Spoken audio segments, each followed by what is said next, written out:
Hello, everybody. How are you? I can't believe it's September already. And I'm happy to say the temperatures have gone down.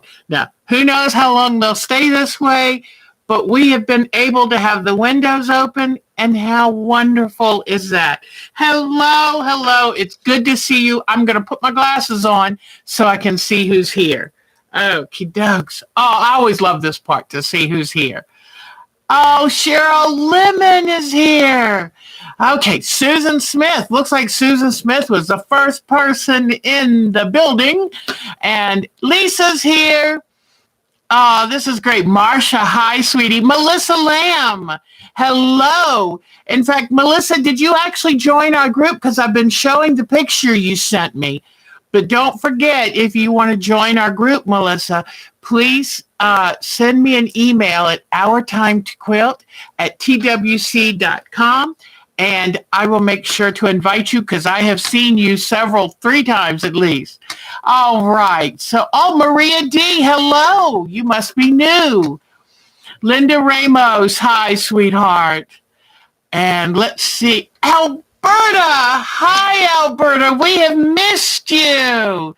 We have missed you. Charlene Lawson is here. Boy, do I have some pretty stuff to show you from her.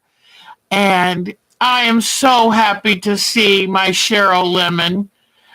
Oh, that is wonderful. Oh, hold on. My hand is a little shaky when I first start out on the computer. So let me get my stuff together here. But it is so good. Nikki! Hi, Nikki girl, who had a birthday a couple of weeks ago. And Nikki and Susan, I am still going to send you those pins. I just haven't put the pin backs on them yet. But I'm going to do that. I've been so far behind, let me tell you. I mean, I've been trying to work at it. Sometimes the harder you focus on something, the behinder you get. But I am going to get those done. All right, let's see. Kathy Klein, hello. Aw, thank you, Melissa. That is so sweet of you. Okay, Michelle is here. Yay, Michelle. I hope you're okay after the storm went through. I was worried about you. So, Jen Tribuna, hello from Kentucky. I haven't seen you before. Welcome to our group. There's Edwin East made it. Hello, Edwin East. Boy, y'all dodged a bullet when that Ida came through and luckily moved a little to the east because that was a bad storm, wasn't it? Well, I'm so glad to see all of you. And I have a few little goodies to show you. Do you see this quilt back there? I made that about 5-6 years ago, and I love that quilt. It normally hangs up in my hall, and I got it down so I could come show it to you. I absolutely love that. I taught a class by it, and I wanted to bring you some new eye candy today. So there it is. Now, if anybody asks me what the pattern is, I'm going to have forgotten. But there was a book written that had this one on the cover, and it's made with ombre fabric. So it was pretty easy to do. Then you'll see here the first on my little rolling stand, you'll see the first Christmas block. Then this past Thursday, we finished up our 3-element simple little mini wall hanging. And then I haven't done any work since Thursday on this, but I am trying to finish my Misty Woodland quilt because I dearly love that quilt. So I'm not going to be done with that until it is perfect as I can make it. It won't be perfect, but as perfect as I can make it. So that's what I have to show you in the background. And I wanted to tell you something. I was supposed to do marbling today. Actually, I think I was supposed to do it last week. I started reading in because I got a marbling kit from Jacquard. I love the company Jacquard. They're the ones that make the those little Dynaflow paints and the little bottles starter kit, which I love because it kind of lets you, before you spend a lot of money buying the jars, it gives you a little assortment and you can test out the waters. And they have the metallic ones that I love so much. So Jacquard's a wonderful company. So I bought this recently after my marbling experience. Well, I messed it up because I put them in the wash machine with detergent and I didn't heat set them first. So it was my own fault anyway, but I said, I want to do a better job because I really loved seeing the marbling. So I went ahead and bought, and it's a starter kit, and let me show you what it has in it. But after reading what it really takes, I thought, okay, I need more time with this. This is some kind of product that really, I think it helps the colors move in the water, and I think it's called like GEM, hold on. It's called Gall, no, GALL, synthetic gall. So maybe the reason, why did it have that name? Did it come from an animal's gallbladder? I don't know. Then here is the alum, and this is the biggest, trickiest thing. Because I read up on alum, it's very corrosive, so when you soak the water in it, you have to use gloves, and then you have to take it out and let it dry, and then you have to iron it, and then you have to do the marbling, then you have to gently rinse it, then you have to let it dry, and you have to heat set, iron it, but you can only iron on a surface that you don't care about because it will, any of it that gets into your fabric will break down fabric. Oh, I'm sorry, Lisa. Oh, I'm sorry. I'll have to take Linda too. But anyway, this alum is not something to mess with lightly. So once I read about that, then I wanted to use, they sent a pack of the carrageenan, but it takes, carrageenan has a short shelf life, and it takes extra work to mix it up, and you have to do it earlier than what I was using before. So, and then here are the little paint jars. And so they give you the primaries and black and white. Well, one secondary, they do give you a violet. But the thing is I would want to mix these and have my pipettes and all of this. So what I found, what I was realizing, this is going to be a lot more involved than I thought. I'm a little nervous about doing it in here because I don't want to get alum on my ironing surface and have it eat away at the surface. So it's something where I need to kind of set up an area that's going to be really safe and secure so I don't wreck things, because I want to do it right and I want to show y'all it done right. The marbling with shaving cream is going to be a little easier than using the carrageenan, but still I have to soak the fabrics in alum and that whole ironing thing. So I told Mark I may try, it's going to be a couple weeks, but I may try to set something up in the garage and do the show from outside. Or maybe I could set up a cabana on the driveway and do the show from outside. And then that way I know I'm not going to mess up my room. And a rubber mat. Oh, that's a good idea. No, I don't have one, but I'm just realizing it's going to be a little more detailed. And so I've got to spend time to really figure out, kind of lay it out and see how I'm going to do it. But I promise you I will show it to you, even if I have to video it. I'd rather be live, but if I have to video it to be able to do it, then that's what I'll do. But it's still in the works. It's just going to be a little bigger than I thought. So, all right. And I want it to work right because it was so disappointing to get some pretty marbleizations done and then they didn't stick. And you have to follow the right sequence or it washes out. So can't do that. But I want to set it up too where last time in the thickener, the water thickener I used, it got kind of muddy with the colors. Well, this being official marbling paint, they said if I get like strips of newspaper and run them along the top of the carrageenan, it'll prevent the thickened water from getting so muddy. So, all right. So that is coming. I apologize from the bottom of my heart. Then there was also another reason I didn't do the marbling, and that's because yesterday we had to have a whole new air conditioning system put in the house.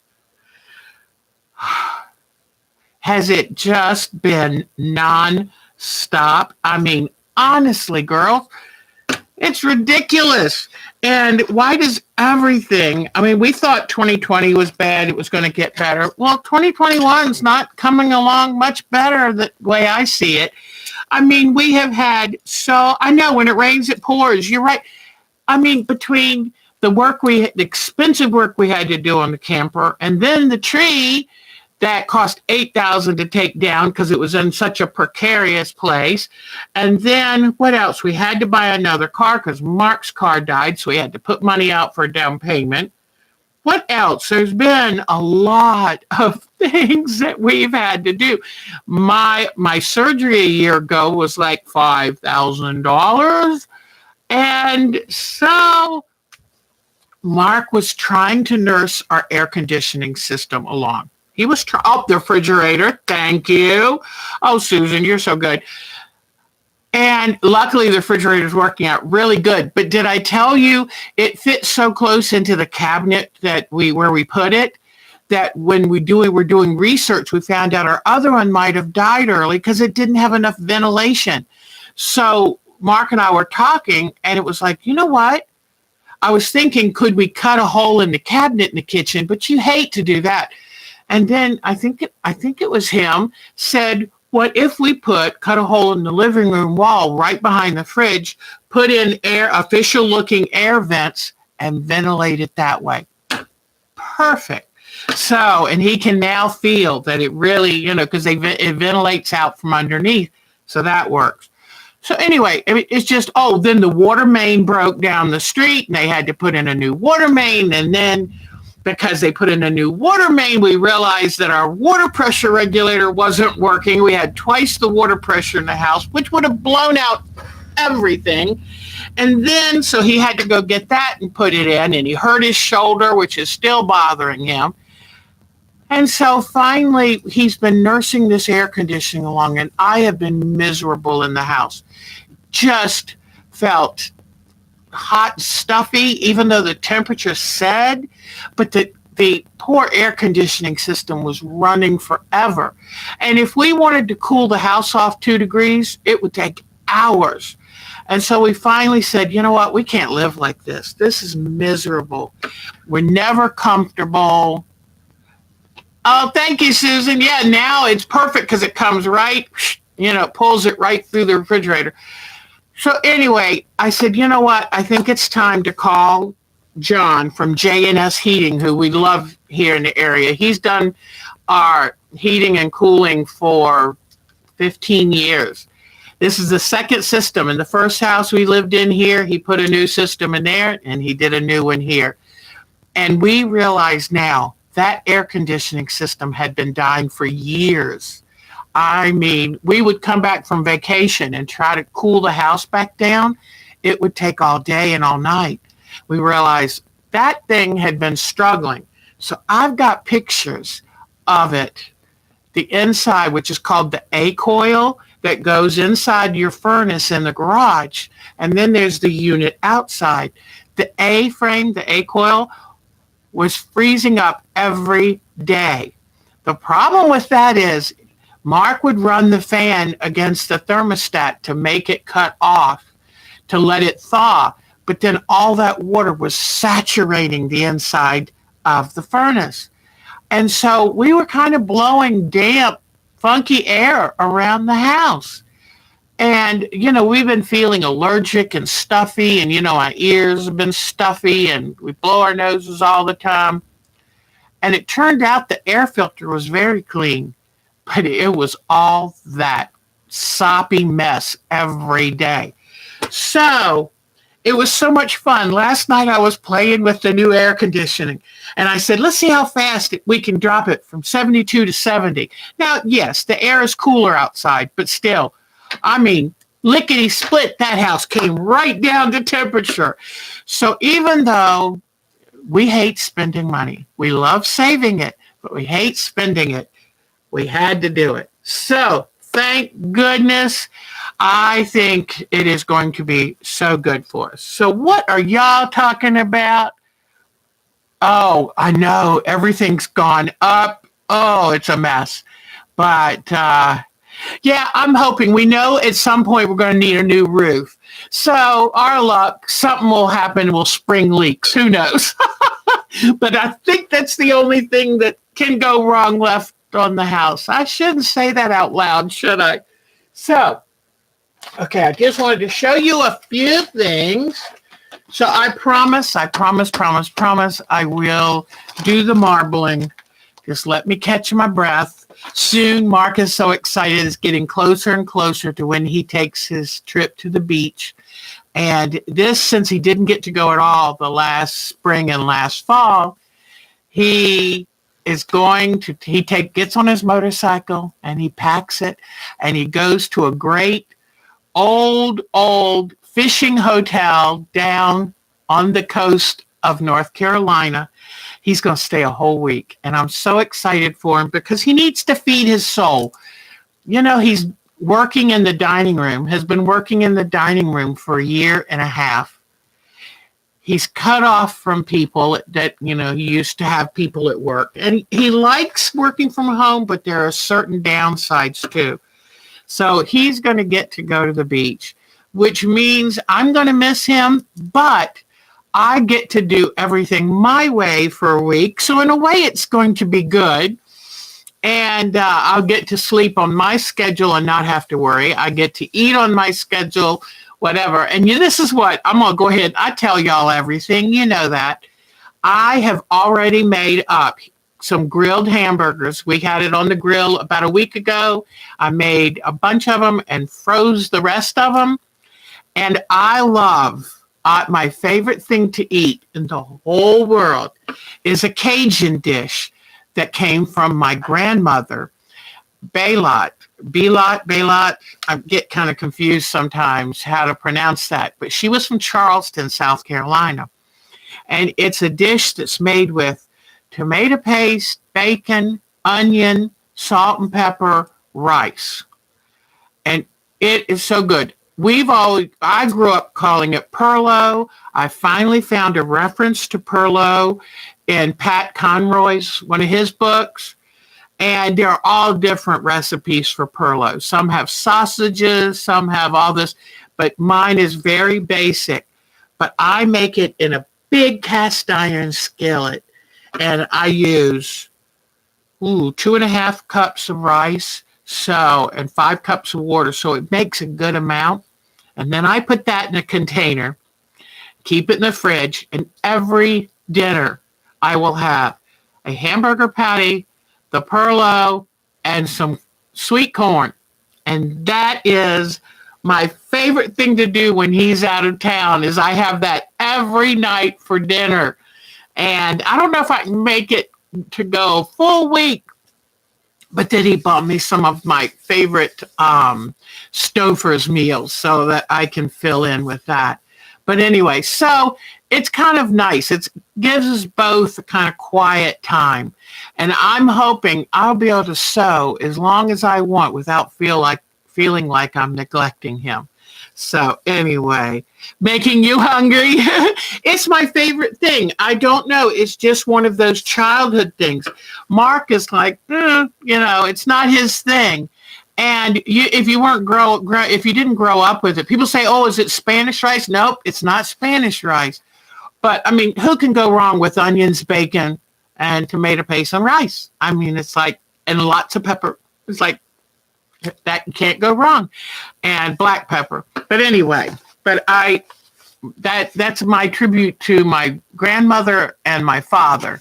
So anyway, I wanted to show you. I'm not sure if I showed you yet, but I'm hoping that I'm going to do some more crafting, because you know all that crafting I meant to do at the beginning of summer? Whoosh! This summer just zoomed by and I didn't get a lot of crafting done. So these are some colorants to use with resins. And I'm going to have to do that outside. And you know what? It was too hot this summer to do it outside. So I just thought I would show you the little colorants I got. And I found this kit for like $9, $11. I love when I get stuff cheap like that. There's some little tape to put under the different forms to keep the resin from oozing out. But I have no idea what I'm going to do yet for the resin. I've shown you the marbling that we will do, I promise. And in one of my orders, I got my very favorite quilting needles.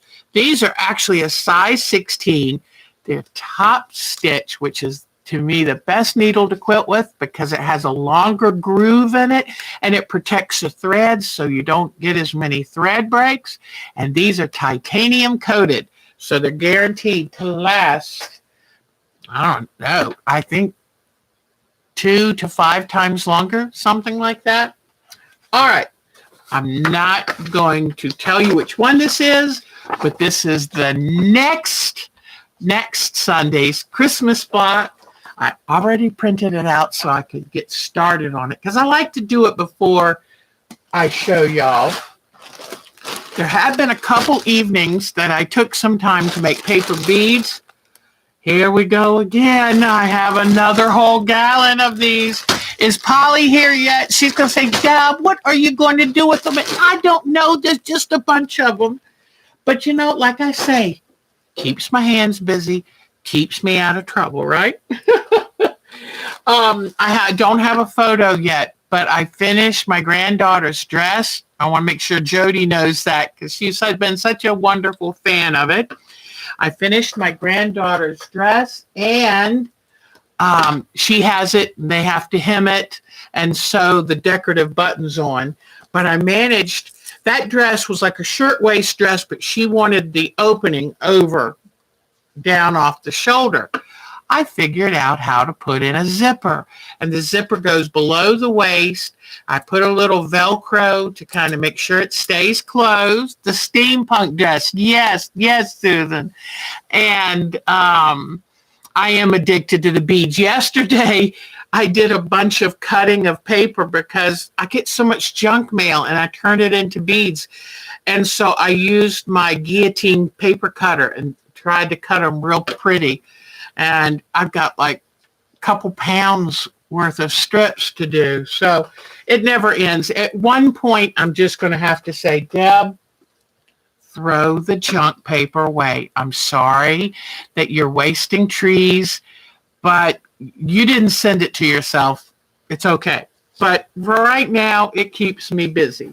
The thing I need to do is take time to sand them and put the finish on them. And then at least I could give them away or sell them or something, make something from them. But anyway, I just wanted to show you. I might have shown some of you. Jenny Beyer had a sale a few weeks ago, about 3 weeks ago, I guess, on her border prints for $5 and something. So in fact, I know I showed you this already because somebody complimented me and said I used great restraint. And I thought, yeah, I did. Thank goodness, too, having to put a new air conditioning system in. But I'm just glad we could get an air conditioner because evidently, you know, everything is slowed up. But here is, I got 2 yards of this one. They were only $5 and something a yard. I thought, oh, that's precious stuff, let me tell you. So I love those. And I can always use those to do a kaleidoscope type of quilt or as borders for any quilt. So it doesn't have to be a whole Jenny Beyer quilt. Then I don't know if any of you belong to the group SIO, that's the Sew It's For Sale group, But I belonged to that for years. And most of the time, when it opened, you could get some great deals. Well, now it's so popular, good deals are kind of hard to come by. But I still just look, just in case. Well, I saw something that I thought I would really like. Sometimes I get these from the dollar store, and I love them. I have a bunch of them. And I have them in all the different colors of my outfits, but sometimes the little rubber things get kind of old and my glasses fall down. All right. So I saw this for sale, and the woman was only asking $4. Look at this. Isn't that pretty? I love it. And my bedroom is like an ocean beach theme. And it's in the blues, and I thought that would be really pretty to quilt up and make a wall hanging on. And I like sometimes taking these panels, getting an old canvas and gluing it to the canvas and then bringing the edges around and tuck them in and staple it. So I thought I would like to do that. But it came with two. Look at this. One on each side. And this was $4. See, big. So I'm thinking I'm going to have one to give away. So you never know who's going to get it. But so anyway, I got that. And it was only like $1.20 or $1.60 shipping and $4. So that was pretty good. Then you already remember I showed you the fabric that I got about a month ago, 3 weeks, about a month ago. That was my last big, glorious purchase for a while. And I finally found a quilt that I think, a pattern that I want to use to make it.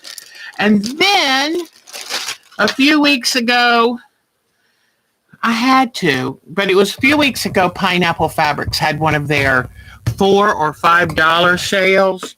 And so this and this will go perfect with my landscape or undersea quilts. So I got a yard of that. I got a yard. Now this looks blue on the screen, but it's a nice purple. And so I got that. And then I always need good reds. And this, I love the marbling look on this. I love batiks. Love batiks. So I bought 3 yards at no more than $5 a yard. But every place, they're doing so much business online now that any place you order takes a while. So just plan. If you need fabric for something, plan it ahead. So, okay.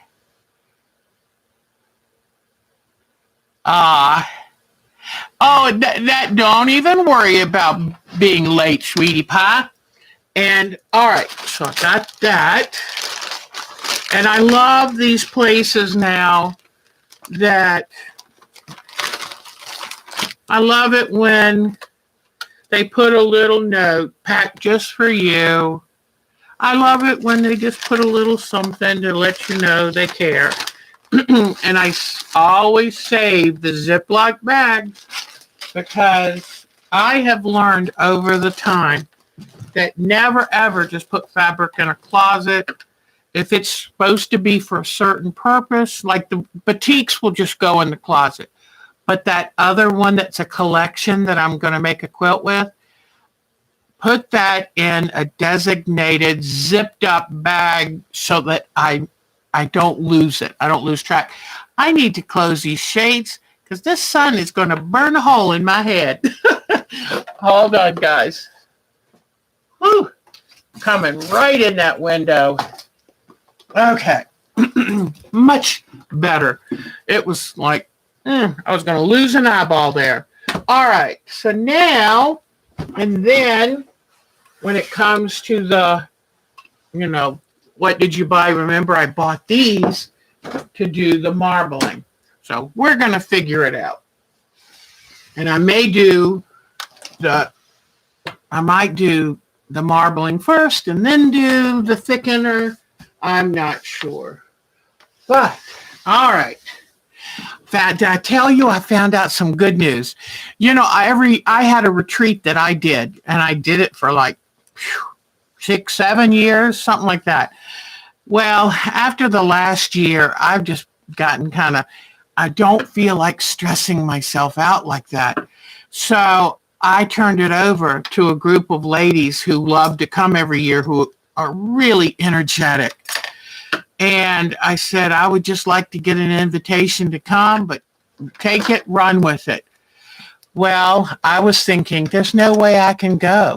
With this resurgence of the Delta variant, there's just no way I'm going to be able to go. Then I got an email from them saying they're requiring proof of vaccination before anyone can attend. And I was so excited. I said, I will be able to go. And they've put other safe things in to, oh, yes. Oh, yeah, I love Susan. Susan wrote in her blog about how they're going to do upcharges at busy seasons. And not happy about how the post office is being run, but that's political, so I'll let it gently float down to the ground now. I'm being real good, but I'm wearing my bracelet because of the Texas decision this week, which just makes me crazy. I'm wearing my bracelet that said, nevertheless, she persisted. And it's just if you are aware of that, it is women's rights and women's power, and Texas has made a huge mistake. So I'll drop that gently to the floor too. So anyway, okay. I thought I would show you. I haven't done anything more on my crumb quilt since the last time I showed you, but I did get to add my kaleidoscope scraps to it. And I think I told you I've gotten 26 blocks done of the 48 needed. And I can do a single block in about 10 minutes, 15 tops. So it won't be long. And I'm going to keep showing you this every week to keep the pressure on myself to get it done. I need to cut some more of the beige triangles, and because I'm running out of those. I already cut more of the white bands, but I'm getting there. And I am not doing Thursday night art quilts for several weeks because I just need to take a break. I need to give myself some downtime from doing 2 shows a week. And I want to finish some of the beautiful stuff I've started. Like that Misty Woodland, I've got to finish that. My heart and soul is wrapped up in that quilt. And then there's others that I haven't finished. And you know what? A quilt's doing no good for my soul if it's in a plastic container and can't be enjoyed. So now, all right. So I am going to take a break from Thursday nights, but I'm going to stay here with you.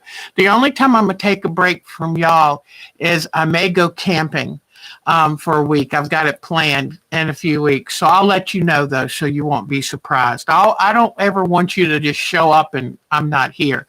So that's too important for me. All right. Don't forget the pincushion contest. Today, when I show you your photos, I'm going to also show you some inspiration pincushions to keep you thinking about that. I've had 2 entries come in already, and you have to have the picture of your pincushion to me by October 1st, and that send it to the Our Time to Quilt at twc.com. And then October, is it going to be 4th or 5th? I forget the date. I'm going to show you each of the photos and not tell you who made what. I'm just going to have them numbered, and you get to vote for the winner. And the winner will win a $10 gift certificate to whatever online shop they want to, purchase something from. All righty. So don't forget the pincushion contest, October 1st. Make that date on your calendar. All right. So I think I've talked about everything. Yep.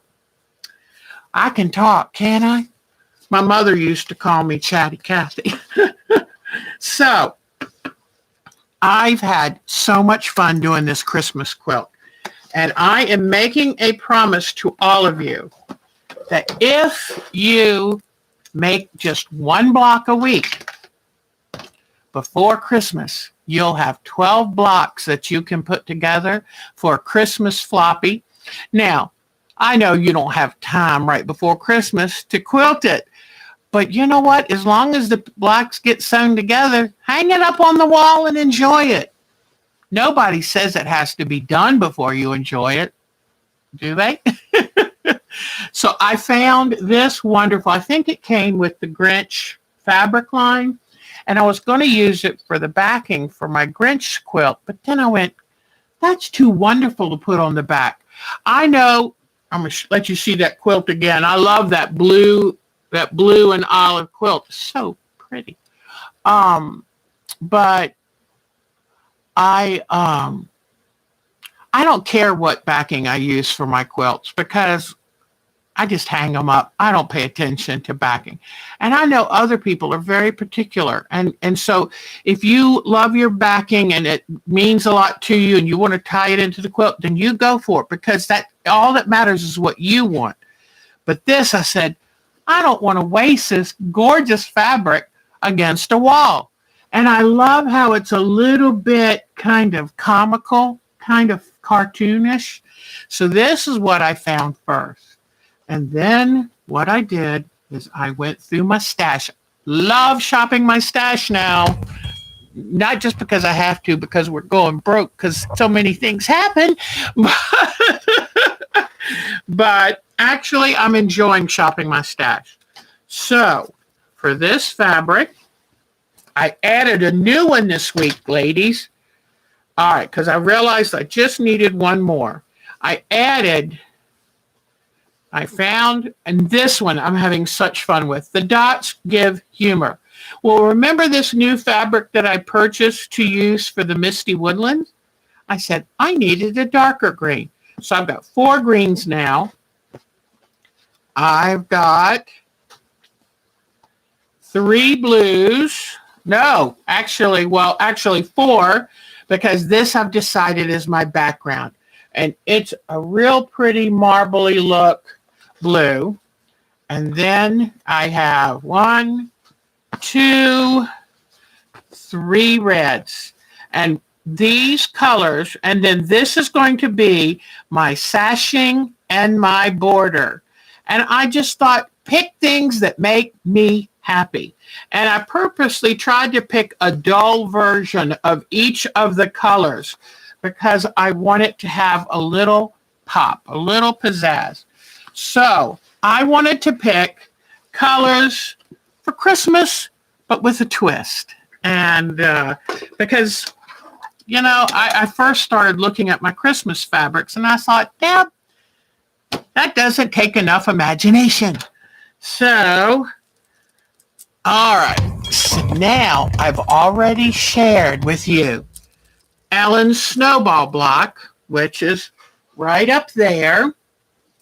And if you want to participate, if you want these patterns, they came from Wombat Quilting, a wonderful Australian quilter named Kathy. And I wanted to thank one of you who was kind enough to send her a note of appreciation because these were on her website for free. And I thought, oh, I love that. So I will share a pattern a week, 12 patterns. I'm also, if you send me an email, I'm putting them on our group's IO. So if you belong to our group, you can go get them anytime. But I'm also going to, if you don't belong to our group, just send me an email and I'll send you the pattern. And I made up the black and white. I took the blocks and faded them out so that you can go in and color. And like Nadine said, she sent me a message today saying that this also helps you with value, with just seeing it in gray. So I will send you, like, this was the pattern for the first block. You needed 4 pages of this. So because 2 takes 8 pieces. So 4 pages. Anybody can do paper piecing. It is easy peasy. I still have 2. If you wanted to do the miniature landscape or the misty woodlands, I still have those patterns. Just feel free to email me and ask for them, and I'll shoot them right out to you. Email. All right. So this week's pattern is, whoops, what did I do with it?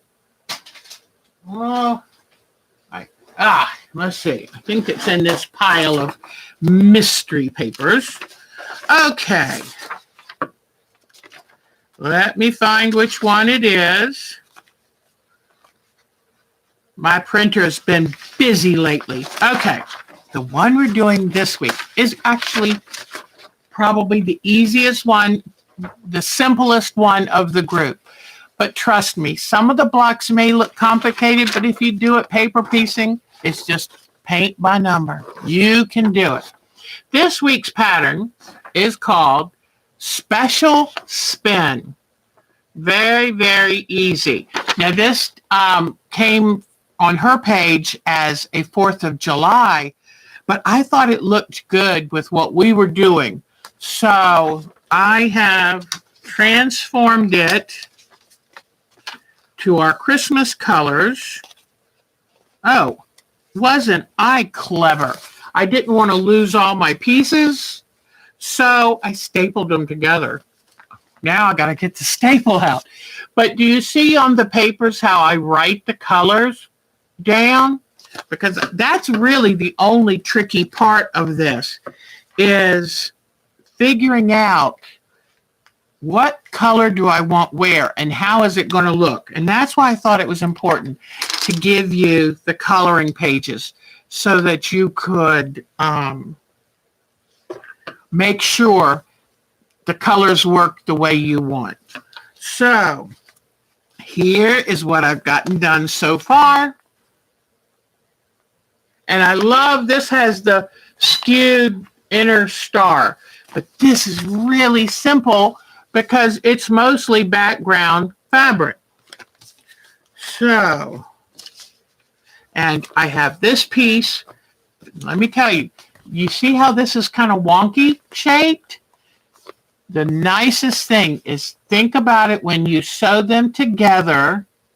You always, instead, if I put this on here, I would end up with a Y seam to show. Why? We don't want to sew Y seams. So this is waiting until I have the last 2 pieces made. Then I'll put these on this one. Then I'll end up with 2 pieces and a straight seam to sew them together. That's what I'm getting ready to show you now. So here are the fabrics that I'm going to use for this one. And I'm going to get ready and show you just how easy it is to put this this block together. So I start ahead just so that you don't have to sit and watch me do the whole one, but I did start. So all I have to do is do 1 each of these, and then it's done. So can I look and see? Hi, Small Griff. Oh, good. Susan, Small Griff Susan just put our email. She's so wonderful. She's been trying to help one of our members who got confused and was trying to figure out how to, post things. And she even was like interrupting her movie night. It's like, no, you don't. You're entitled to your special night. So I see who's getting married.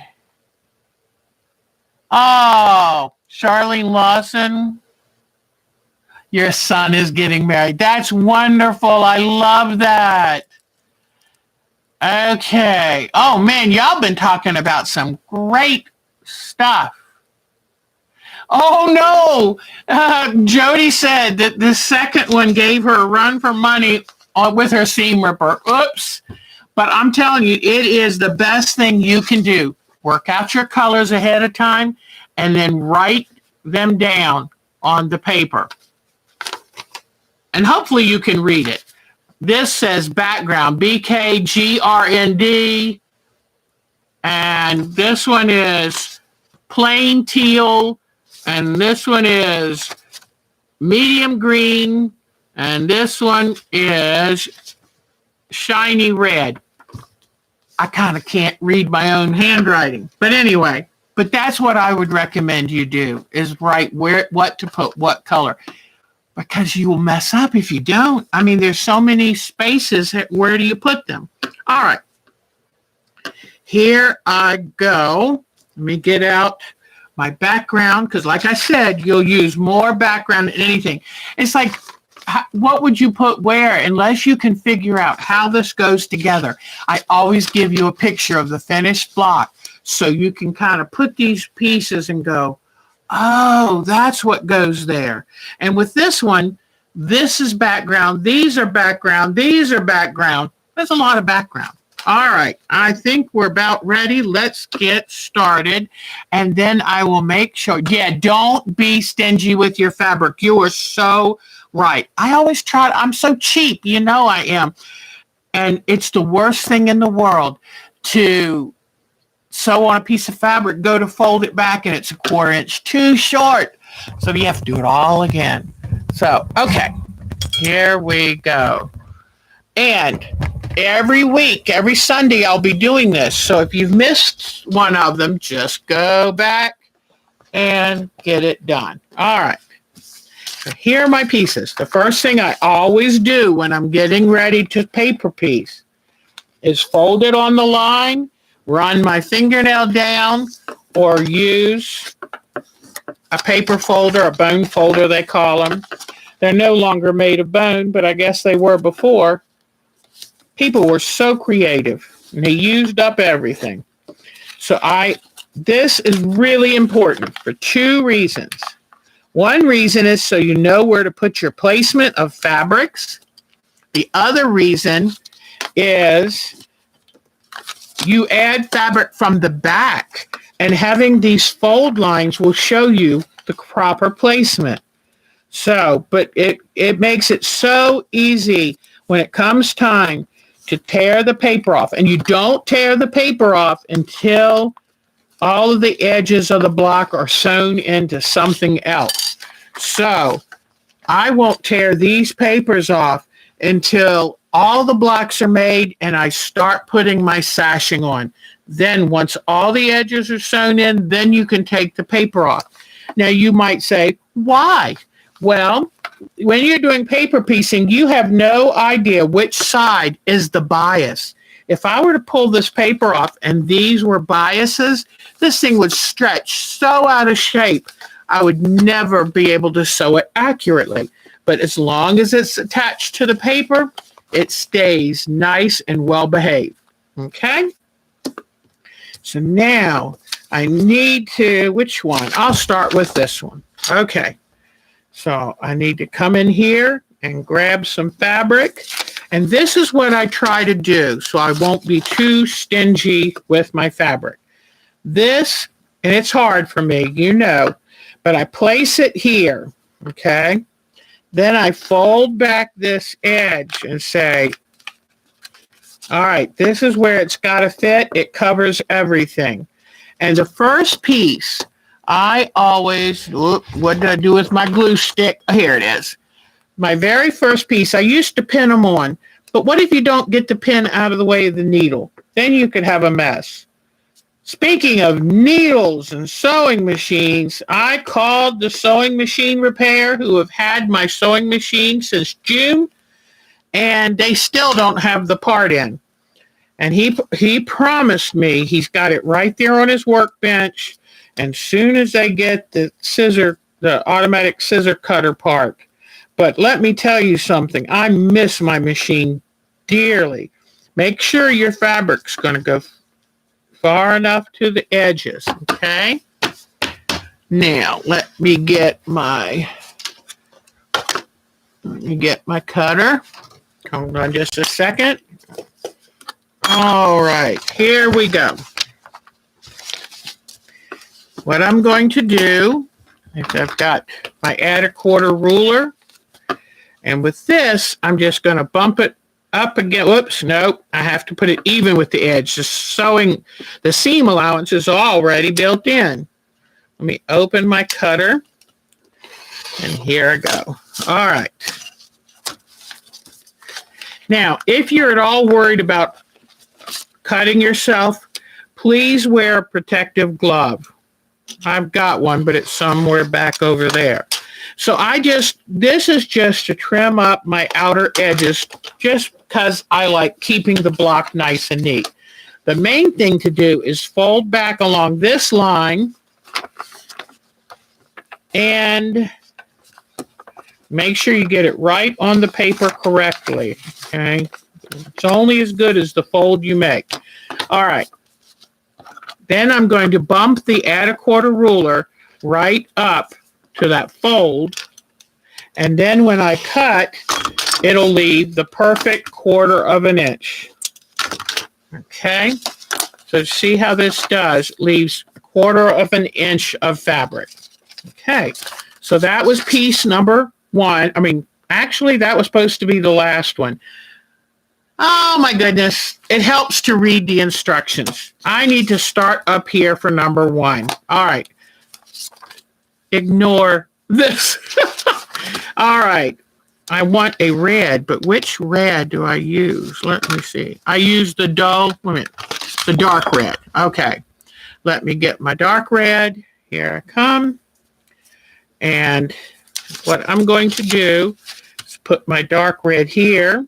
Oh, actually, since this is number 1, okay, I get to place my red here and glue it on. You know what? I better pull this off so it'll dry and I can sew it back on the right way.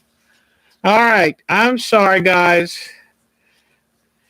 Let me get some glue on here, put this on, and then I'll trim it. All right, so this is piece number 1. Always check the pattern. It has what order to sew them on. Yeah, see, I just did this to prove that to you. All right, so I'm putting it in line there. Now I'm going to take and flip it over and cut the excess off right here. I go right in line with that paper. All right, now to cut this line here, I'm going to fold it back like this on that line, because that's what I want to line it up to.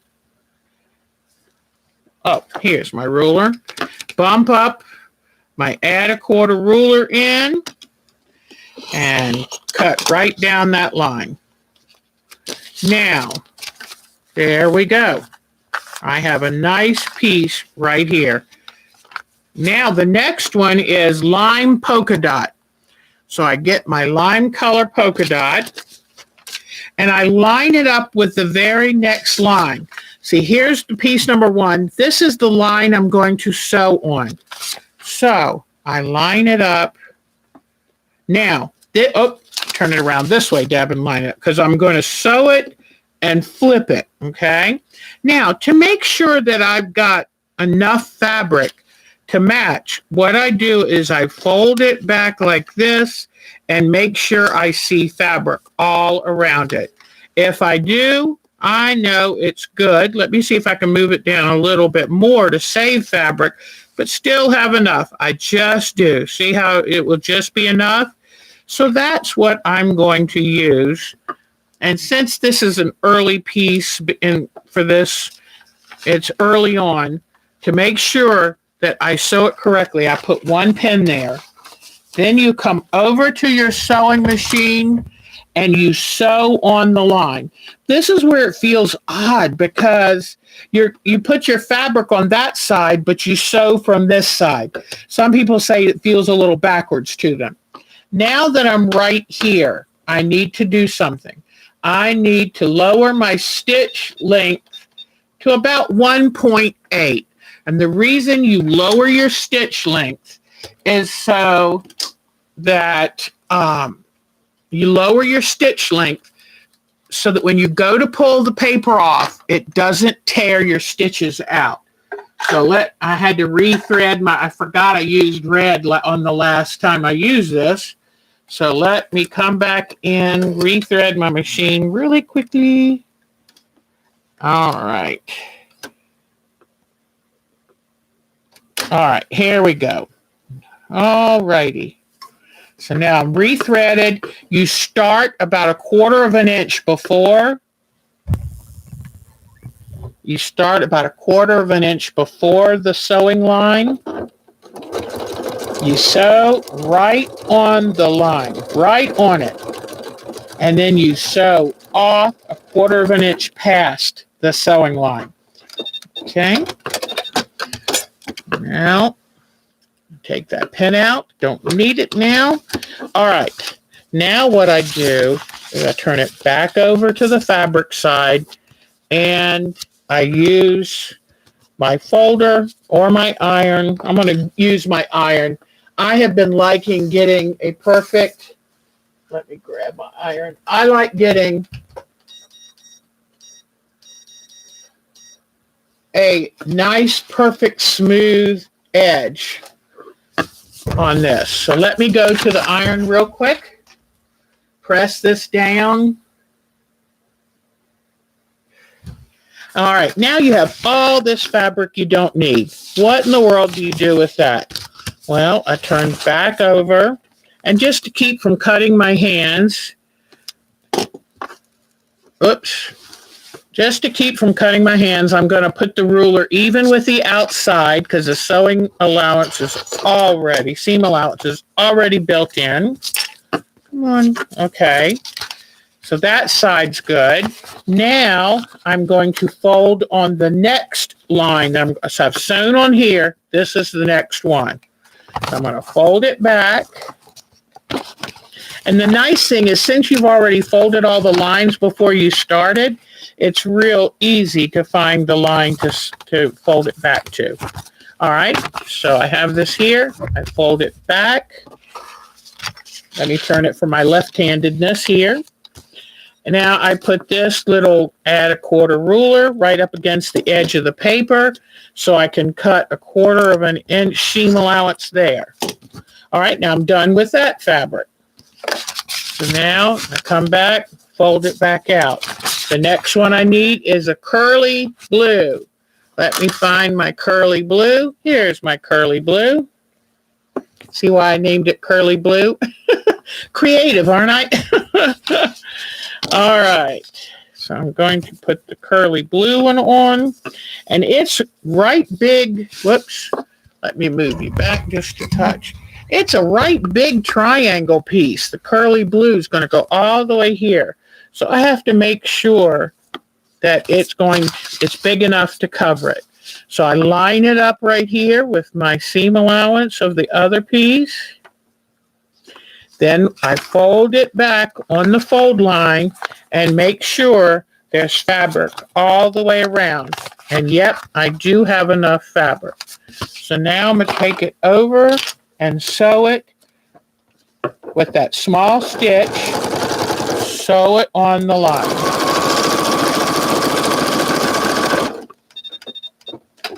And don't forget, if you do not belong to our group and you want to do this or want these patterns, just send me an email and I'll be glad to share them with you every week. All right, so now I've got this one ready. So what I'm going to do is I'm going to trim it. So what I need to do is this will be my next sewing line, okay? But I'm going to trim it back right now by folding on this line. Sometimes you have to pull that loose a little bit because since you sew beyond, sometimes it does that.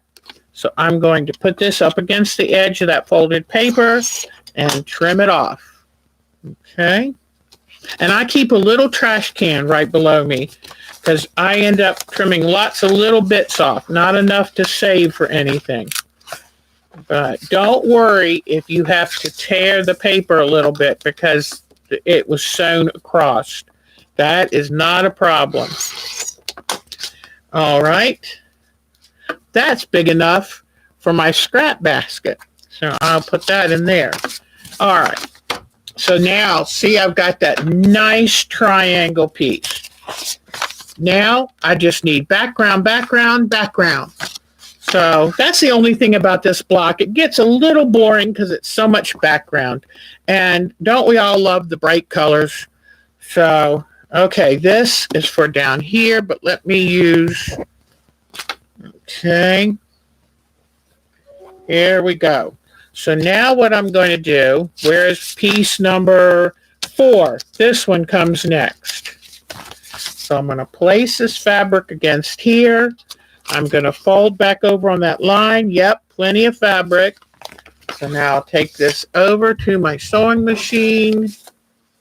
And all right.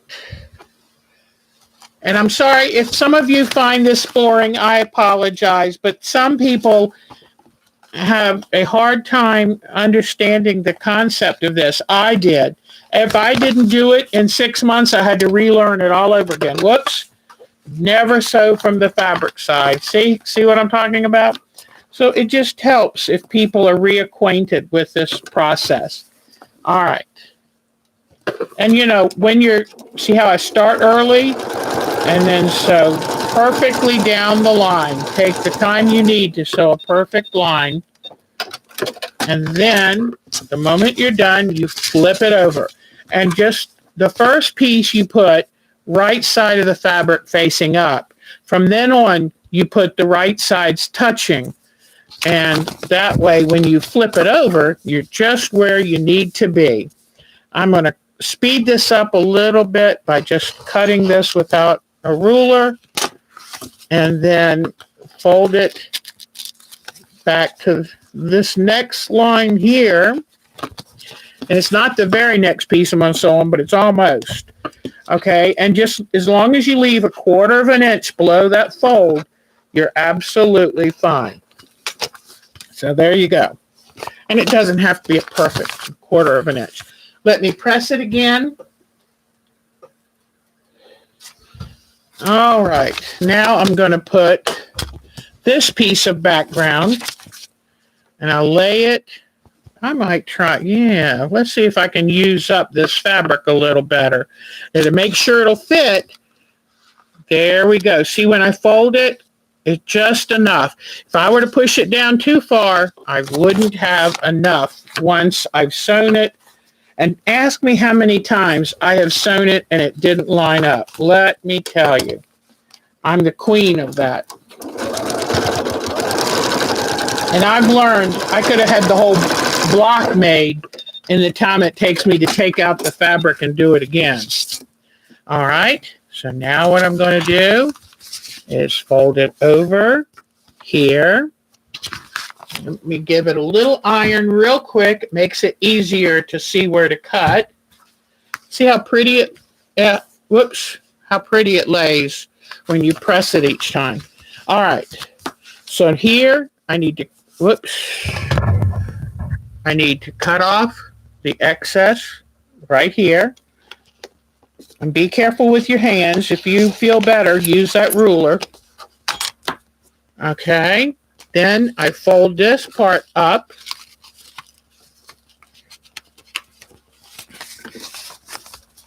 And put the ruler right against that fold. And trim off to allow that seam allowance. There we go. Now, okay, now I can use this piece. And hopefully, if I've done it correctly, it will fit, okay? It's going to be close because I cut it just enough. Let's say I'm worried I'm not going to have enough Well, what I can do, I know I have a good 1/4 of an inch here. I don't have to have it meet all the way to the edge. If I let it sit back like a 1/16 or an 1/8, I'll still have enough in the seam allowance. But then when I sew, it'll end up being a little bit longer. So in case, you just have to peek and make sure it's past the line. Okay, and it's sew perfectly on this line, making sure that all the way down you've got enough of it, and it's there. That it is going to catch in the seam allowance. And you're using such nice tiny stitches that you shouldn't have to worry. Now, because I worried that since I had already pre-cut that piece just to fit, and you can see here, see how I was just a little short on that to give me more room. Look at this. Now when I fold it over, I've got plenty of space. So that's a little hint you can do if you're afraid that your piece is not going to quite be big enough. And here I'll show you. See how the blue fabric comes just past the edge. So I had plenty enough left to do. So here is this piece. Now we'll just quickly do this piece, then I can put the whole block together for you. Okay? Start, Deb, pay attention and start up at number 1. Oh. The problem is if you make the mistake more than a zillion times, right? I think this might work here. So what I'm going to do, it's easier to piece the first, whoops, on the right side though, Deb. It's easier to put the first piece on because you can actually see where it has to be. So I'm gluing this on. Oops, nope, it won't fit. It would fit this way, but it won't fit. So let me get my fabric. All right. This fit. Now that's okay if that little bit doesn't fit because we have a 1/4 of an inch or more seam allowance. So, all right, let me trim this up.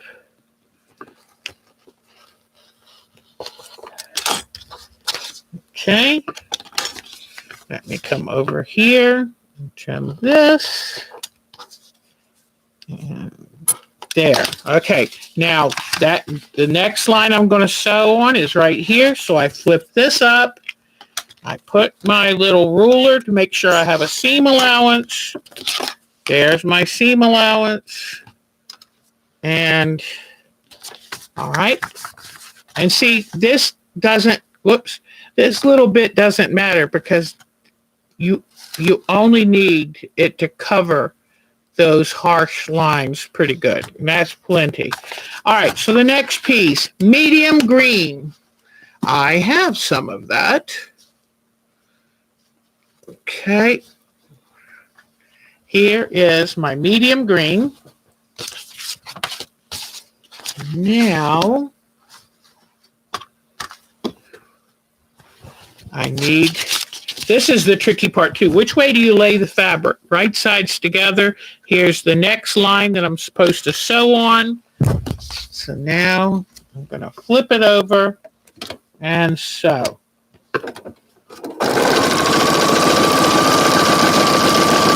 And like I said, I'm sorry if you already know how to do this. I just want anybody who tries to be successful and to feel like they can do this. And if I show you this part of the block each week, then I know you can make the block. And the nice thing is about always having this on YouTube is you can, no matter what time of day or night you're sewing it, you can go and check back with this video and it will clear it up for you. So, because there's nothing worse than sewing at midnight and then you can't remember what you're supposed to do. And so this way you can just come watch this show again. All right. So now I have the two pieces. And it says I need piece number 3, plain teal. Okay, plain teal. That would be this. All right, and this is going to be a big piece. So I need to put it like this, right, the edges together, right sides together. Fold this down. It will fit. I can move it over just a hair. Let's see how this one does. Yes, it'll still fit. All right, so I'm going to sew this down.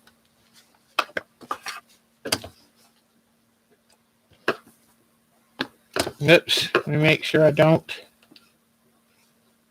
want to waste any fabric if I can help it, but I want to make sure I have enough. Okay. Stitch this down. All right. I'll come over here. Let me press it really quickly.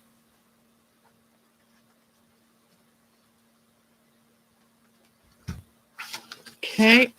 Now that I've pressed this, I can fold these back. See how I have to tear that loose? Okay. Cut this. I think I need to sharpen my cutter again. And now just fold this side back. Put the ruler here.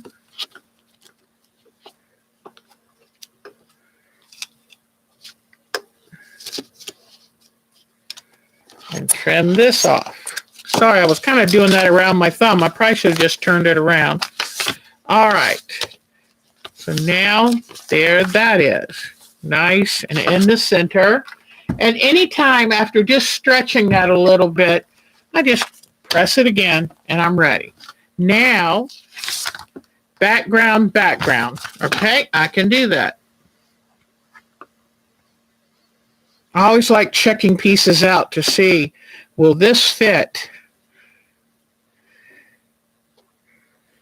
Ooh, that's a tricky one. I'll save that for when I'm by myself and the camera's not on and I can try and fail without y'all watching. So, okay, now I put this here, but will it fit? Nope. See how it goes all the way here. So I'm going to have to move down. And don't worry, you will use your scraps in your crumb quilt pattern. Okay, and move it down a little bit more. I keep moving it where if I fold it up, it will fit. And that way I waste less. See, that looks pretty good. Okay, so I think if I go ahead and sew it right here, that will be good. All right.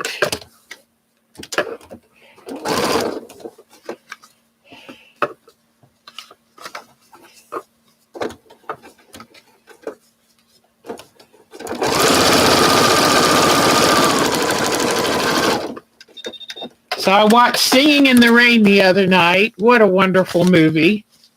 Found out that cutie pie, Gene Kelly, was quite a severe taskmaster. That disappointed me. I wanted him to be as cute and sweet as he looked in the movie. But evidently he was right mean to my namesake, Debbie Reynolds. I don't like that. But boy, was he talented, let me tell you. Trim, well, actually, I need to trim this here, I think. All right. But what a wonderful movie that was to see. And I read somewhere it was rated number 5 on the top movies of all time. So that was wonderful. Okay, put the line right in the edge with the seam allowance. There we go. Don't worry if you see me cut off a little paper because I'm cutting right on the little dotted edge. That shows me how far to cut. And then come here. We're almost done with the sewing. Yay! See, I told you this one's a pretty quick one because so much of it's just background pieces, nice big pieces. I don't want you to be overwhelmed. Okay. Now, little bits of fabric everywhere. Ugh. Okay. Now the final piece, and then we sew the blocks together. Yay! All right. I'll put this here. Fold it back to see. Yep, it will fit.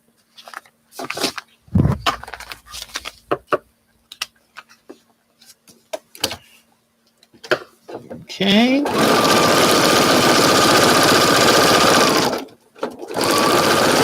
All right. Now let me get this pressed over, and then we'll put this block together for you.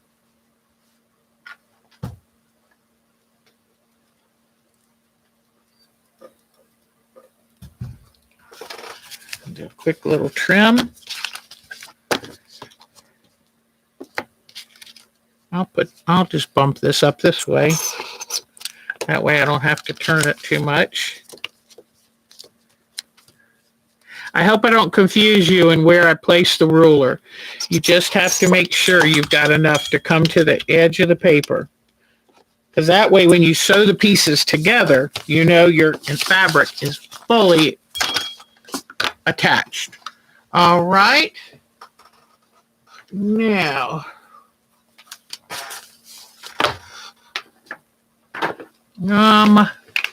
where is the one I just made? I'm missing my block, and I don't know what I did with it. Did it fall?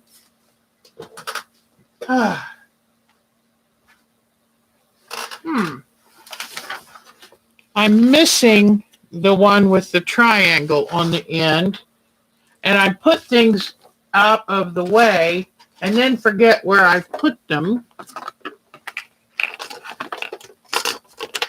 Come on. What did I do with it?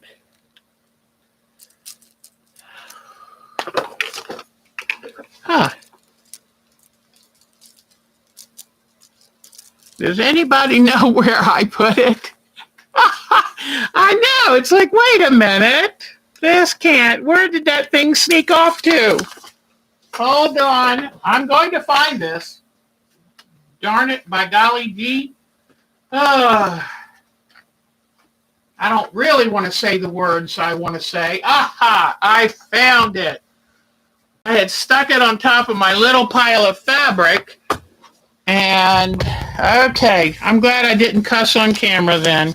No need. Okay. So now what I have to do, this is the trickiest part of this block. I have to decide where things are going to line up. I'm going to make another one of these. So this one will go here. Sometimes this is what I have to do to figure it out. Okay. So this is going to go here. So now I want to know, if I put that there, it looks good, but it doesn't have the right corner. See, it looks nice, but it's supposed to be every other one. So these are supposed to be put that way. So I carefully lay this over, and this is where I do the Alex Anderson method, because I learned it from Dear Alex. I put a pin right there at that corner, at the intersection of lines, right at that corner. Then I look on the back of this, and I push this needle, the pin right through at that intersection, just like that. I let the pin sit just like that. I come in here. I'm going to put one right here at this intersection, then come through on this following page. Right, look at that. That was a good job. All right, so now I've got two pins, and they're both pretty perpendicular. Like if one were leaning like that, I would know that that intersection is not perfect. So I have both of these standing perpendicular, so I can come in now and put a pin right here. Okay, then I'll take this one out and use it to put a pin right here. And I put it right there where that intersection is. come through on this other side. Oh, the other side doesn't have an intersection, but what I'll do is flatten it smooth with my hand and come through right on that line. See how I came through right on that line. So I'm at the intersection and right through at that line. Then I can take and move this pin here. All right. And then since I've still been holding this, I put that pin there, and I know that these edges should be perfect. All right. So now I'm going to come and stitch this. Pull that pin back a little. Alex Anderson also hit a pin with one of her machines, and it broke the main shaft and cost her hundreds of dollars to have it fixed. So I don't take chances and sew over pins. It's not a fun gamble for me. All right, so now let's open it up and see how we did. Looks pretty good. So I'm going to go over and let me have you hold on one second. Okay. I like to press my seams open on these blocks because there are so many pieces of fabric coming together. And with it having the paper on it, it makes it so easy to press and hold the seam open. Okay, let it just sit there a minute and get through the heat, get through all those layers. Then I flip it over, give it a good press from this side. But see how easy? If it weren't for paper piecing, I could never match all my little seams. All right, so now I come back down, and okay, now this is going to go this way. All right, so see my star? So what I need to do now is sew these two together. Because if I sewed either of these together, I would have a Y seam. Anytime we can avoid a Y seam, then we are doing good. All right, so let me place my pins on this one really quickly. Always going into that intersection because that way you know they can't mess up. All right. Gonna put a pin through here. All right. Another pin through this one. Here and on the line on this side. Okay. And as long, oh, now see this?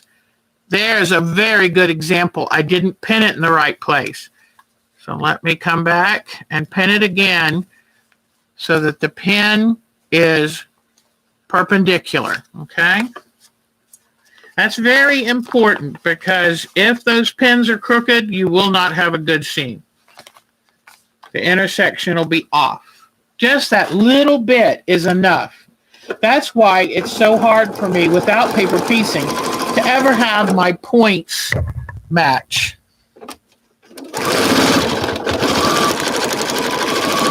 Oh, I have other exciting news too.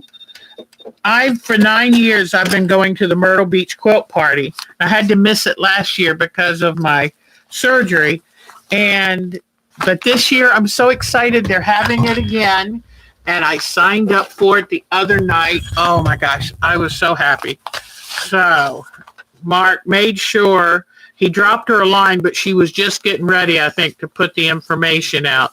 But he dropped her a line and said, "You are having it this year, aren't you? My wife loves coming to it." And that was so sweet. So I signed up for a class, and it's a class of curved lines because I try to find a class where, pardon me, where I can learn something that improves my skills. I don't do it. I mean, it's no problem doing it just for fun, but I'm always trying to learn. All right. Now, get ready. The final moment is here. Yay. And right after we finish this, we're going to go look at photos. Hi, Vicki Robles. Jeannie is here today. Yay. All right, here we go. This is important that I get this one right, okay? So this is going to be the first, the intersection is going to be the first one I go to get it correct. And I go in right there, right where the line, the intersection meets. Then I'm going to come over here to this one and do the very same. Since I pressed them open, it's a little harder to see, but I take your time and make sure you've got it right, okay? Almost, yay. I think that's pretty good. All right, then I leave that pen just sitting there while I come down and do this intersection. And luckily, I've got a good intersection right here to meet. All right, then I'm going to get the pen, come down and do this intersection. And you can do this not just for paper piecing, but anytime you need to make your points match perfectly. Do this method, and as long as they're perpendicular, you know you're in the right place, then you can come in and put a regular pen like this. Then I'm going to go, it's still good and perpendicular, I'll put a pen here, then I can remove this one. These are still perpendicular. Let me make sure this one is. It's a little bit, hold on. I think I need to go, yep, I needed to go over just a touch. And see, by just doing that minor adjustment, it'll keep me in perfect alignment. Then pull this out. Then with this perpendicular, I'm just going to eyeball this down at the end, but I'm pretty sure it's good. All right, so now my final seam. And isn't it nice to be able to have a straight seam instead of a Y seam? So anytime you're making something and you want to avoid a Y seam, see if you can possibly stitch it in a way that you will end up with a straight seam. Because we all know how much easier that is. And be gentle with your machine going over that. That center has a bunch of fabric layers to go through. Just be gentle on your machine, especially if the other one's in the shop and you never know if you're ever going to get it back. I miss my Juki so much. I love her. All right, so now I'm going to bring you back to the ironing station again. So that, and you know what I'm going to do right here? I'm going to nip off some of this. Oh, it's just so much right here. So I'm going to nip off a little bit of this so that I don't have quite as big a bump here. Oh, gosh. As long as I'm no closer to the stitching than 1/8 of an inch, I can nip off some of that extra because that was a huge, big bump. All right. I just use my fingers to find my way down the rest of the seam. And after this, we're going to go look at your wonderful show and tell. I love it. Okay. Oh, this is a tricky one right here, too. There's a lot that meet there. Let me get this. It's easier to go down with your fingers first. The iron is not as discerning as your finger. You can feel if you don't quite have it right, but your iron just plows over it. Okay, so, and sometimes, you know what? I've known people to take a hammer and a piece of wood and hammer the center down to make sure you really get a nice flat joint. If that's what it takes, that's what it takes. Okay, you ready? Let's see what we have. There we go. Now that wasn't too bad. That wasn't too bad at all. And don't worry, see how it's like it doesn't want to lay flat? Well, that's a lot to do with all the paper. Because understand, you've got paper in all of those joints too. So, hi, Sonia, sweetheart. Love that, Sonia. So, here we go. And now that's block. Hi, Mimi. There is block 2 of our Christmas block. I think I'm really going to like this. I really do. And I love the fresh colorations of it. So I will also take a picture of this and put it on the site so you can see the finished with Christmas colors. So, and I like alternating the fabrics because it gives it a little more sparkle. And as you can tell, the reds are alternated, the greens are alternated, the blues are alternated. The only thing that's not is the background. I decided to keep the background the same, but you could even, as long as it's got a contrast to the star spokes, you could use different background fabrics too. So just make sure that you have the contrast because that's what makes this pop, okay? And as you can see, having lights and darks, having a range of intensities makes it work, okay? All right, so now that was called Special Spin, and that is the second Christmas block. So you're a sixth of the way there to getting your Christmas quilt made, okay? Let me first catch up with you, see if there's anything on here Susan's needed me for, or anything you've asked, and then we'll do your show and tell, okay? All right. Hi, Mimi. I've seen just recently, and it's so good to see Vicki Robles here, and Jeannie. Oh, gosh, I just love it. Okay. Oh, Mark's back home. Oh, the dogs get so excited when he comes back. They love the motorcycle because they can really hear him. Dogs, hush. Ah, this is great. Oh, that's really good, Vicki, that you figured out that pinning way back then. That's wonderful. I'm going to pinch that little dog. Maisie, enough. She doesn't know the rules yet. Okay. All right. I'm thinking I haven't really seen, nothing's drawn my attention. Oh, yes, the background. Having that contrast really makes the stars sing. So think of that when you're picking out your fabrics, okay? All right. All right, I think we got it. Yes, and feel free.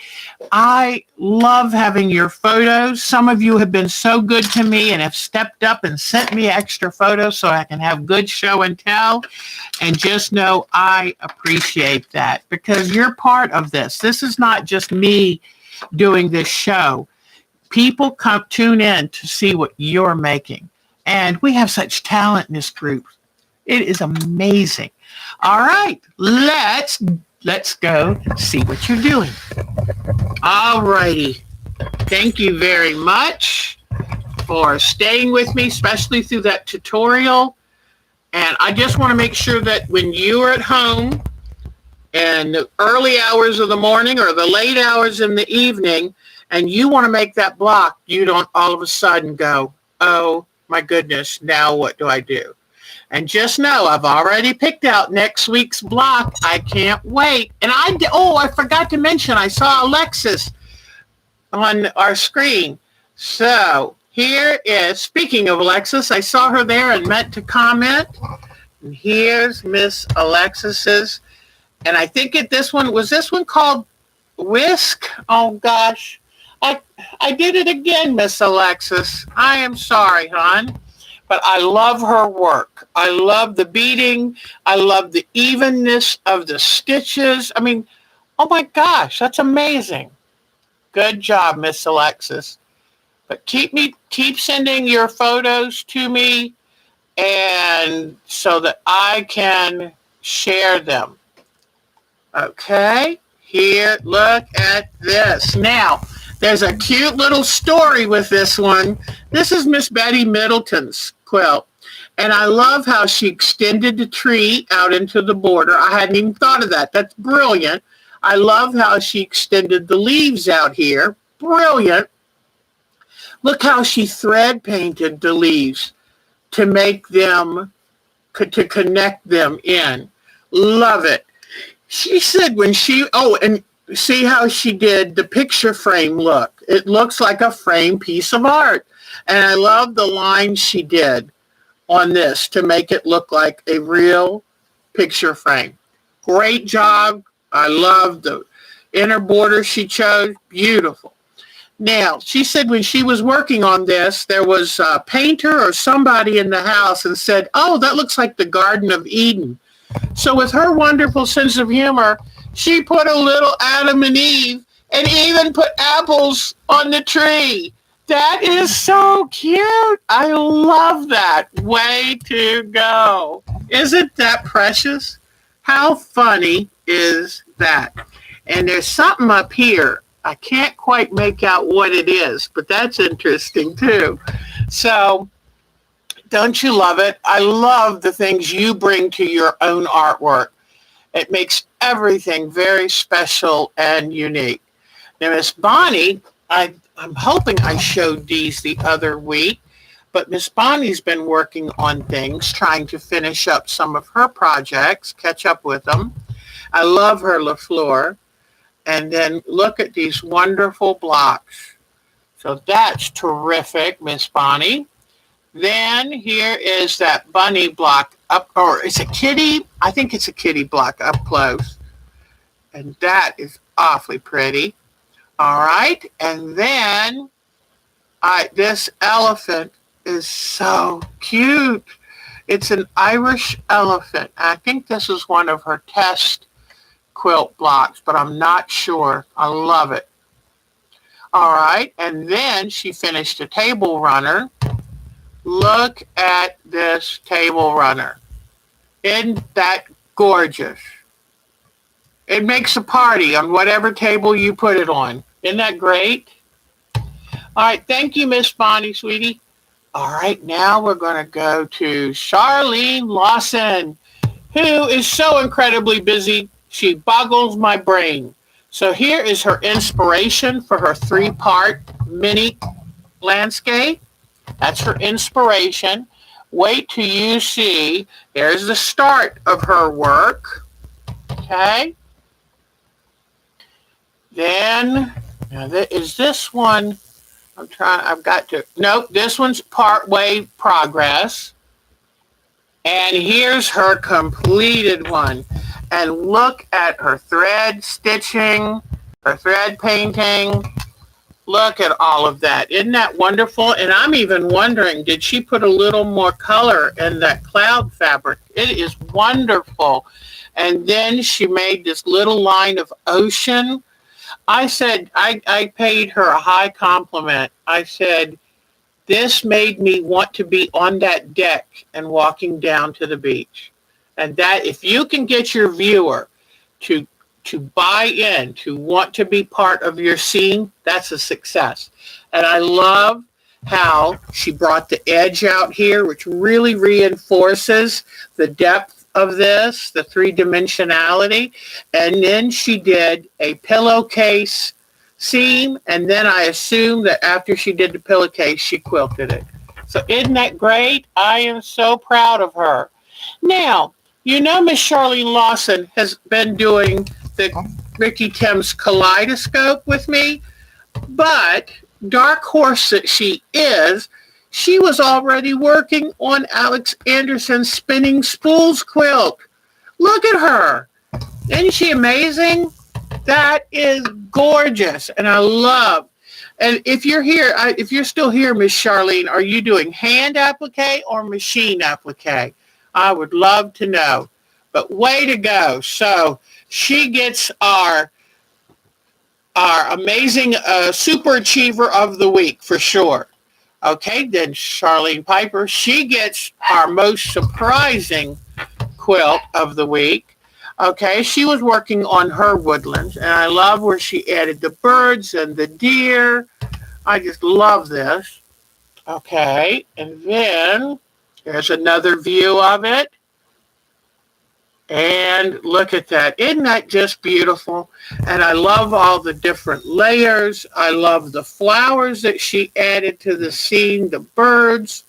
I love how the deer just blend right in. Oh, speaking of deer, the other day I saw something in my front yard, and I looked and I went, thought it was a dog, and then I went, oh no, it's a deer.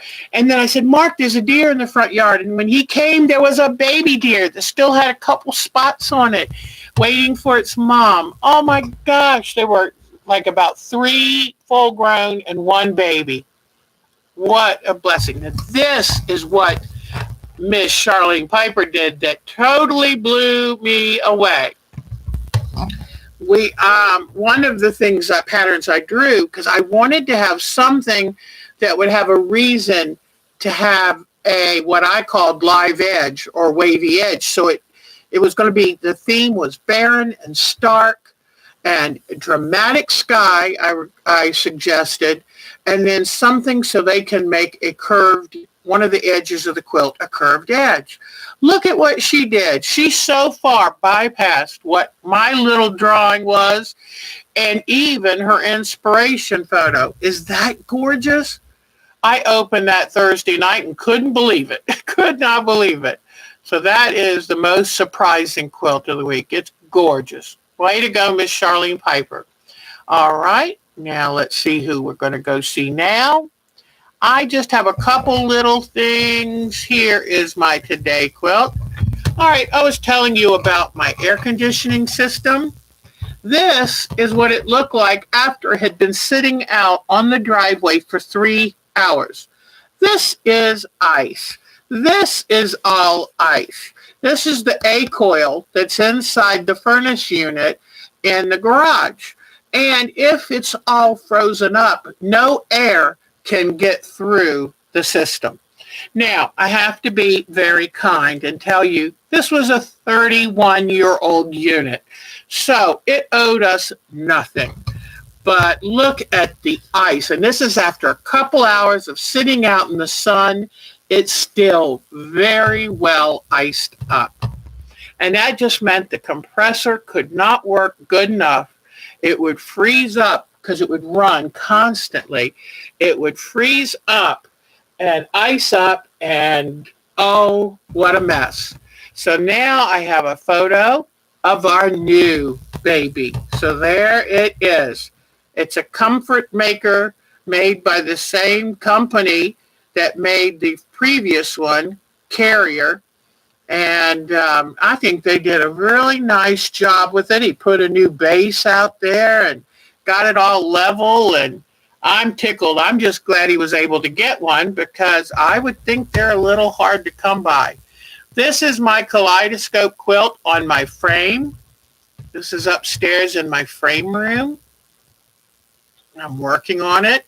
And you know, I hadn't had a quilt put on the frame in months, and I had missed it. I love machine quilting. So here is one of the blocks. Here's another of the blocks. I've got a little loop across. I'm real proud of my Greek key down here, because I did pretty good. Understand, I haven't operated this in months, and sometimes you kind of forget what you had learned. So here is my frame room. It's a little bedroom upstairs, and I have an underwater theme. So you see my Finding Nemo stuff. But I love that room. It's just nice and peaceful up there. I painted it in types of blue and glazed it so it would look like it's underwater. And then I have those icicle lights that hang up that I turn on, and oh, that's my little happy place. I'm very fortunate to have my happy places. This is my beautiful son and his beautiful boy, Donnie, who just had his first birthday. Aren't they wonderful? Look at that. My son is the best father I have ever seen. I mean, he knows everything about these boys. He knows everything they need. It is truly amazing. And his wife, oh my gosh, she's such a good mommy. So these boys have a very good life and they live in an extended family situation. So they have their maternal grandparents right there too. So these boys get lots and lots of love. All right, that's it for me. So now let's go see who else I'm going to highlight. Here's Miss Debbie Holt, one of our newest members, and I love her landscape. I love the thread stitching she has done. I love the way the fabric starts out bolder and fades back into the distance. I think it's wonderful. I love the way that she framed it with the inner and outer borders. It truly looks like a work of art. Way to go, Miss Debbie. Way to go. All right. Let's see. Miss Jeannie. I found this, Miss Jeannie, on your website, and I think I missed it the first time, and it's so cute. I just had to show it again. That is the happiest, sweetest little thing. Everybody loves elephants, don't they? All right. Miss Jody. Oh, man. She, of course, is our maker, our keeper of the matinee horror film genre. I love it. Look at this. Isn't that amazing? That looks so real. Here's her collage of the horror film genre. Beautiful works. Beautiful.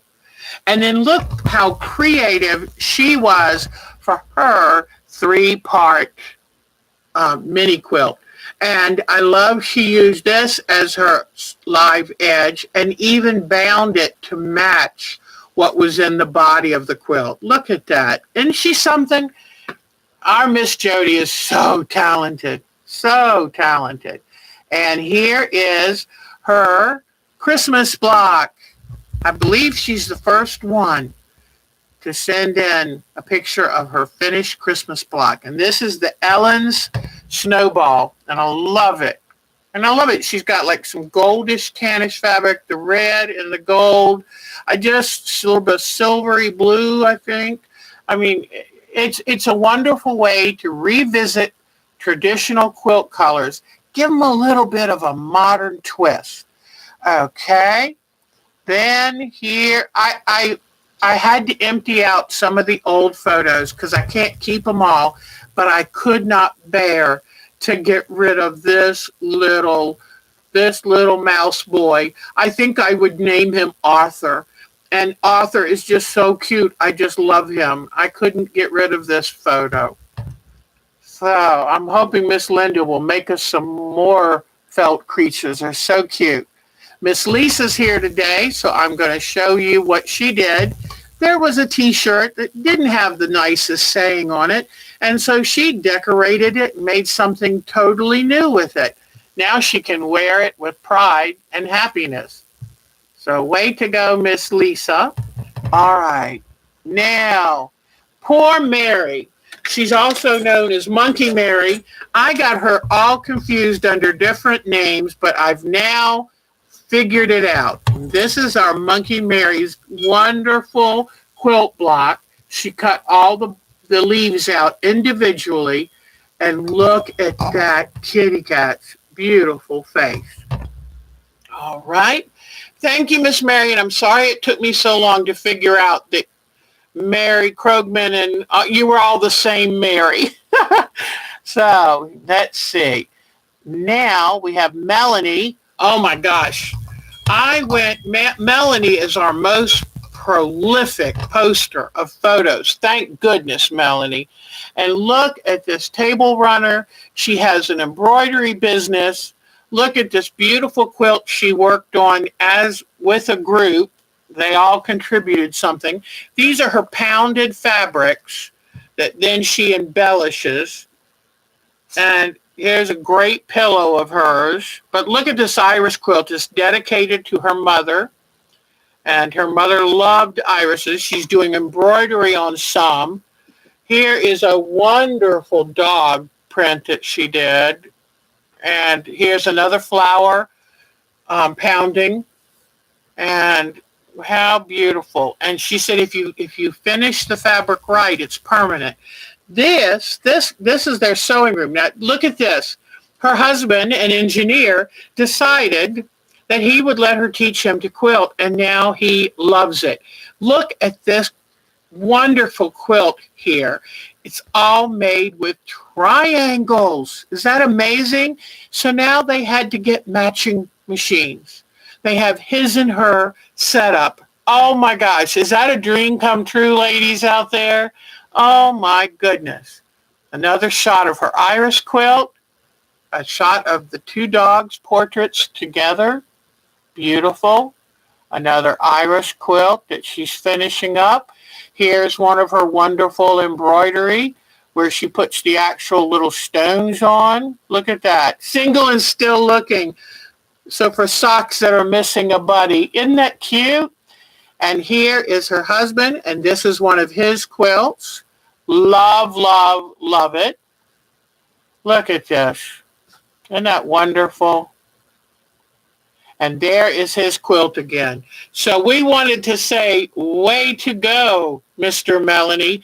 And we look forward to seeing both of your works in the future. Way to go. Isn't that wonderful? I love it. We've got our first guy in the group. So that's wonderful. Okay, we did Melanie. Now let's see. Oh, Melissa sent us some wonderful things. Look at this. Isn't that wonderful? Judge's choice. Whoops, hold on. I got that little fast finger again. All right, that is beautiful. And see, landscapes, your eye works with you, and it's so easy to make something so dramatic. I love it. And look at this. Isn't that wonderful? A court jester. Look at this. And the little tiny jewels put on there. Wow. And look at that. Isn't that amazing? I love it. Way to go. So thank you, Miss Melissa. I want to make sure you have been invited to join the group too. I don't want to miss you. Now, Miss Patricia has been busy. And this is a cross-stitch hand embroidery she's working on. Looks like a snow scene. Very nice. I admire people who can do that. This is one of her diamond paintings that she had framed. So now it's a piece of artwork. Isn't that wonderful? I love those birds. And here is an older diamond painting that she had done. So that's a woman who likes to stay busy. Beautiful job, Patricia. All right, let's see where we are now. Pin cushions. I told you I would give you a look again at possible pin cushions. So I'm going to put this, let me see. See if I can put this, whoops, oh, I did the wrong thing. Hold on, guys. Hold on, let me close this down. Here we go. What I want to do is put this on slideshow so it will cover the pin cushions. And this is, I don't even really need to say anything. Just these give you ideas to stimulate you. For what kind of pin cushion do you want to make for our pin cushion challenge?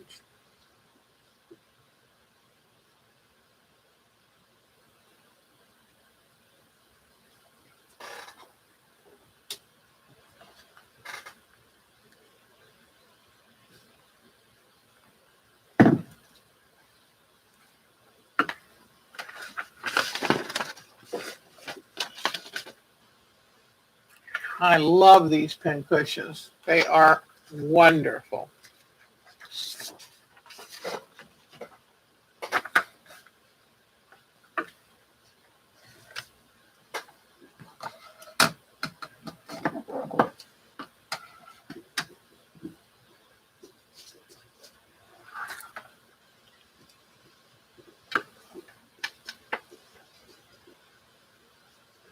Lots and lots of wonderful ideas.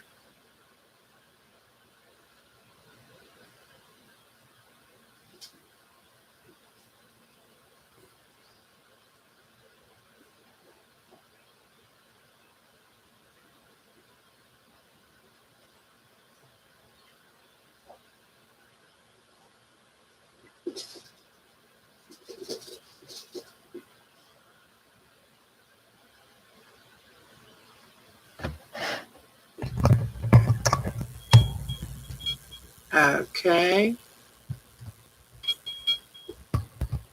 So there are some wonderful ideas for you.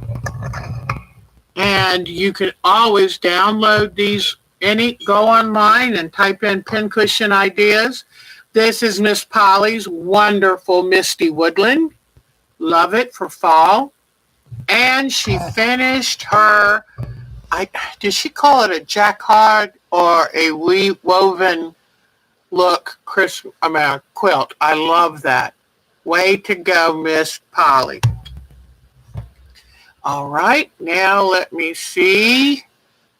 We're almost done, but I just wanted to show a couple more. Here is Miss Cheryl's grandchildren and on family vacation. And then she has something in common with Miss Susan. They're both doing English paper piecing hexies. And they're gorgeous. I will enjoy that from afar. And that, I'm sorry, was that Cheryl Hogan? I'm sorry. I'll get it right. Okay.